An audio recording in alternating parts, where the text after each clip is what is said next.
In 1982, hot on the heels of the sensation that was Pac Man, Miss Pac Man was introduced to arcade-going audiences hungry for a new challenge. Its origins were not your typical development cycle. Namco actually had very little to do with it, rather it was originally developed as a modification of the original game by a couple of college students that went by General Computer Corporation.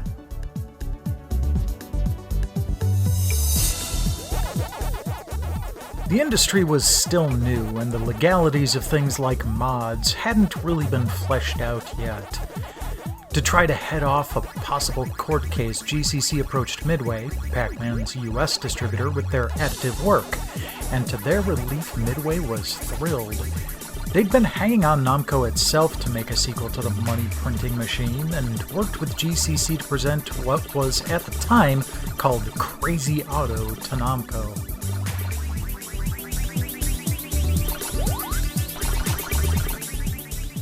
Namco gave it their blessing, and over the next few weeks of development, the game morphed into Miss Pac Man.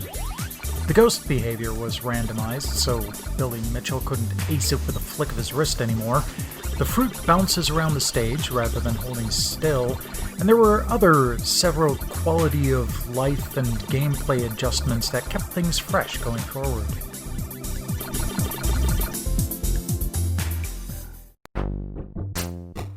Similar to what happened with Turbo, this was quickly adapted into a board game that released the same year by Milton Bradley, bringing the leading lady to the home.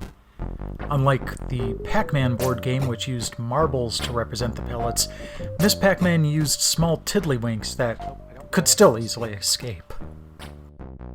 Ah, damn it. Where did that go? Good thing you got extras. Yeah, I do. Wow, that just, left. Watch the kitties. Yeah, I know. Each player chooses a color to call their own, giving them a corner of the board and an associated ghost. The ghosts compete to try to disrupt whichever player is currently controlling Miss Pac Man, while the show's star works to clear out the pellets.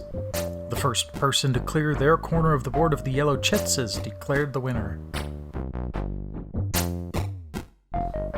It's not a bad game, but I think it probably would have been a bit more fun and chaotic with a full 4 players. As it was, I had infamous GM1 on hand for a 2-player game. We gave it a try, and it took about a half an hour for a full round of play, which he ended up winning. If I ever play this again, I think finding a suitable die to replace the iffy spinner built into Miss Pac Man would be a bit of a priority to feel like we're getting a fair shake.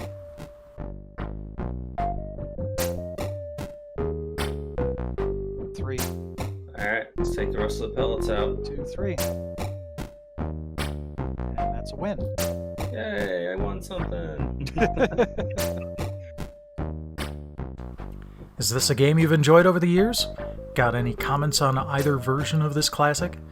Well, let me know in the comments below or on Twitter at TesseractUnfold. Meanwhile, like, subscribe, spread the word, and I'll see you guys again next week.